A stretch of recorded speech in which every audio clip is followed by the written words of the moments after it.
কারণ হচ্ছে যে ওনার এটাও একটা ফিলোসফি আছে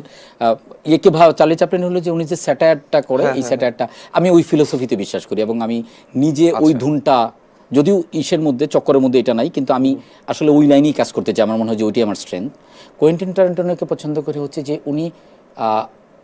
নতুন কিছু এবং স্টাইলিশ কিছু করার চেষ্টা করছে আচ্ছা অল ওভার এটা ওনাকে এটা ভালো লাগে আর এখন যদি আমার দেশে আসি তাহলে ডেফিনেটলি আমার বস মোস্তফা সরোয়ার ফারুকী ওকে আপনার প্রিয় চারজন অ্যাক্টর বাংলাদেশের মিলাই বলি বাংলাদেশে মোশাররফ করিম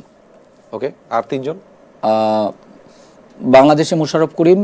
আর নতুনদের মধ্যে পলাশের অ্যাক্টিং খুব ভালো লাগে হি ইজ ভেরি ক্যাজুয়াল খুব ন্যাচারাল অ্যাক্টর ওকে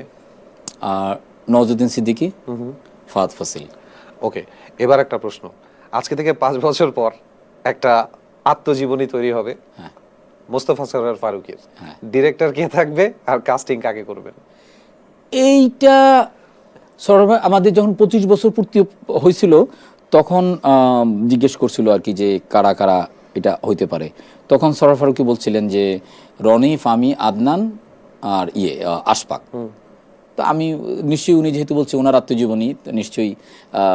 ওরাই ভালো করবে সো আমি ওইটাই বললাম আপনার মতামতটা জানতে চাচ্ছিলাম যে আপনি যদি হতেন প্রোডিউসার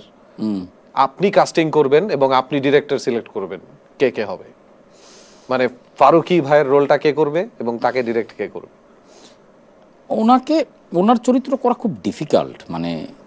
এত ভাইস ভার্সা এত মাল্টিপল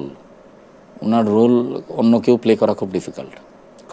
মানে আপনি খুঁজে পাচ্ছেন না আমি এটা খুঁজে পাচ্ছি না এটা খুব ডিফিকাল্ট একজন পারতেন উনি মারা গেছেন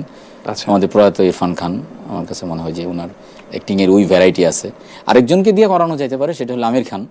সো ওনাকে তো আর আমরা হয়তো এত সহজে পাবো না আবার পাইও যেতে পারি সেটা হতে পারে কিন্তু ডিরেক্টর কি এটা আমার জন্য ডাউট আছে সরোয়ার ফারুকী যে চারজন বলছে আমাদের এই চারজন এইটাই হয়তো হতে পারে বাট আই এম নট